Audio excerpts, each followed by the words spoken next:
चालू हो गया।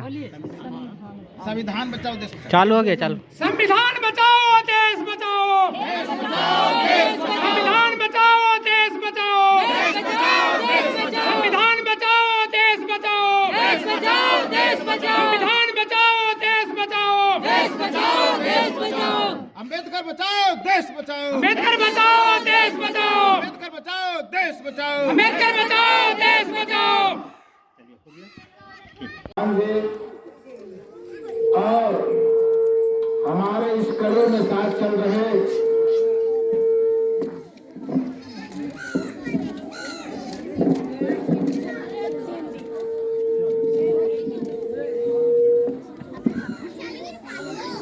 रहे हमारे डॉक्टर भीमराव अम्बेडकर संघर्ष विचार मंच के राष्ट्रीय अध्यक्ष अनिल पासवान जी, हमारे महिला मंत्री गुंजन कुमारी जी और बसपा के जिला महासचिव उमेश पंडित जी और इस जगह उपस्थित जितने भी दुनिया बिहार के ग्रामीण जो है महिला पुरुष हैं, मैं अपने संगठन डॉक्टर भीमराव अम्बेडकर संघर्ष विचार मंच के बैनर कोड से सभी को अभिनंदन करता हूँ। इस मंच से सर्वप्रथम सभी देशवासियों को इस पावन पर्व, राष्ट्रीय पर्व के अवसर पर पूरे देशवासियों को मैं अभिनंदन करता हूँ।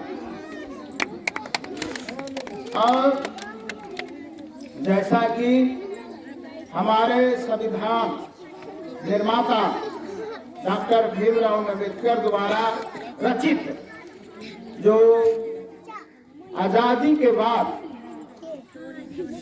उनको जो जिम्मेदारी सौंपी गई थी कि भाई भारत देश आजाद हो गया है और देश को चलाने के लिए एक संविधान का बहुत आवश्यक है।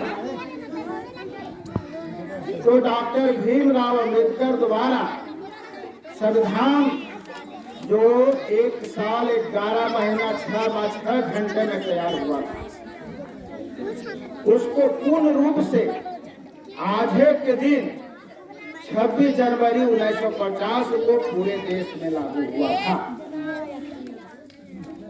लेकिन जिस संविधान को पूरे देश में लागू हुआ वो पूर्ण रूप से आज भी लागू नहीं है, क्योंकि ये आजादी झूठी है, गांव की जनता भूखी है। यहाँ पर ही आपको मैं कुछ इतिहास में ले जाना चाहता हूँ। आज करना होगा जर्मनी का जब 1925 में हिटलर का जब वहाँ शासक बना था, तो जो भी हिटलर करता था तो उसको देशभक्ति ही दिखता था। आज जिस देश में आज जो है शासक वर्ग जो आज हमारे जो बैठा हुआ है केंद्र सरकार में, वो कभी नहीं न स्वतंत्र में एक कतरा खून भी बहाने का काम किया था, नहीं संविधान का कभी उसने समर्थन किया था। क्योंकि आज वही लोग हैं जो सत्ता में आज बैठे हैं, जो हमारे डॉक्टर भीमराव अम्बेडकर द्वारा जो बनाया गया संविधान था, उस समय भी जलाने का इन्हीं लोगों ने काम किया था। तो मैं कहना चाहता हूं कि 1925 में जब हिटलर जब शासक बना और अपने देश को जिस रूप में उसने धर्म में बांट दिया और पाव रोटी के लिए आपस में उन्होंने झगड़ा करवा दिया, तो यहाँ भी उसी तरह से उसी रस्म पर ये भी चल रहे हैं। आप लोगों को भी 5 किलो अनाज देके आने वाला समय में लड़वाने का काम करेंगे, तो आप भी उसका गुलाम बन रहे हैं। क्योंकि जिस समय हमारा आजादी हुआ था, देश आजाद हुआ था, तो इतनी आबादी भी नहीं थी। आज संख्या ज्यादा हो गई है, तो जिस संख्या के अनुसार से जो परिपाक होना चाहिए, देश को जितना डेवलपमेंट होना चाहिए, वो शिक्षा के माध्यम से होता, ना कि धर्म के माध्यम से होता। इसीलिए धर्म को त्यागना होगा और शिक्षा की ओर जाना होगा और विज्ञान की ओर जाना होगा। विज्ञान से ही चंद्रमा पर गया है। आज आपके पास मोबाइल देख रहे हैं तो विज्ञान का ही देन है। आप घर में जो टीवी देख रहे हैं वो भी विज्ञान का देन है। आज जितना भी लाइट बिजली आपके गांव में चल रही है, विद्युत है, वो विज्ञान का ही देन है, ना कि धर्म का देन है। इसीलिए विज्ञान की ओर जाएं और शिक्षा की ओर जाएं। शिक्षा ही मूल धन है और मूल पूंजी है। इसीलिए आधी रोटी खाएं लेकिन बच्चे को जरूर पढ़ाएं। मैं कहना चाहता हूं कि जो मनोवादियों की जो सत्ता में गई है, जो आपका आरक्षण छीन रहा है, तो डरे कर आरक्षण नहीं छीन रहा, वो आरक्षण आपको निजीकरण करके छीन रहा। उसने एक जरूरत किया था डायरेक्ट छीनने का, तो लेकिन भारत के बहुजनों ने, एशिया के ओबीसीओं ने 2 अप्रैल को दिखा दिया कि आरक्षण तुम नहीं छीन सकते हो।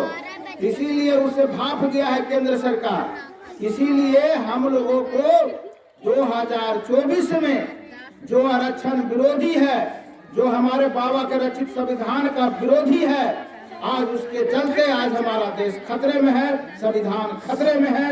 इसीलिए इस पावन पर्व पर, इस राष्ट्रीय पर्व पर इस झंडे को सलामी देते हुए आज यहाँ पर शपथ लेना है कि 2024 में ये मनोवाद सरकार को, ब्राह्मणवाद को सरकार को उखाड़ फेंकने की जरूरत है। इसी आस उम्मीद के साथ अपनी वजह से करता हूँ। जय हिंद, जय भारत। हमारे बीच में संघर्षशील आदमी हैं हमारे रामदेव चौधरी जी, और हर हमेशा संघर्ष करते रहते हैं। इनका यूट्यूब पर मैं प्रोग्राम देखते रहता हूं। अब मैं हमारे गांव के घर के बगल के ही हैं और विपिन कुमार एक सदस्य भी हैं। मैं उनसे निवेदन करूंगा कि 2 शब्द आप आएँ और अपनी बात को रखें। विपिन कुमार आइए, अपना परिचय ही दे करके चल जाइएगा, लेकिन आइए।